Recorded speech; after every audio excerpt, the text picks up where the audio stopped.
আমাদের আশপাশে সহজেই পাওয়া যায় ছোট সোনালী রঙের একটি ফল গোল্ডেন বেরি, যাকে ফিজালিস বা কেপ গুজবেরিও বলা হয়। আমাদের দেশে এটি অনেক সময় অবহেলায় পড়ে থাকলেও বিশ্বের অনেক দেশে এটি এখন একটি জনপ্রিয় সুপারফুড এবং বড় ব্যবসায় পরিণত হয়েছে। গোল্ডেন বেরি চাষ শুরু হয় সাধারণ কৃষিজমি থেকে। জমি প্রস্তুত করে বীজ বা চারা রোপণ করা হয়।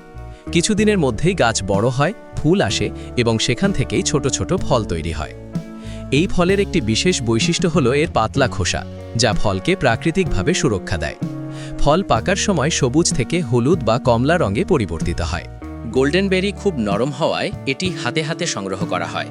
এরপর ভালো মানের ফল আলাদা করে দ্রুত ফ্যাক্টরিতে পাঠানো হয়। ফ্যাক্টরিতে ফলগুলো প্রথমে ধোয়া ও শুকানো হয়, তারপর আকার অনুযায়ী বাছাই করা হয়। কিছু ফল শুকিয়ে ড্রাইড বেরি হিসেবেও বিক্রি করা হয়, যা দীর্ঘদিন সংরক্ষণ করা যায়। সবশেষে আধুনিক পদ্ধতিতে প্যাকেটজাত করে বিভিন্ন দেশে রপ্তানি করা হয়। ইউরোপ ও আমেরিকায় এর চাহিদা অনেক বেশি, কারণ এতে ভিটামিন ও অ্যান্টিঅক্সিডেন্ট রয়েছে।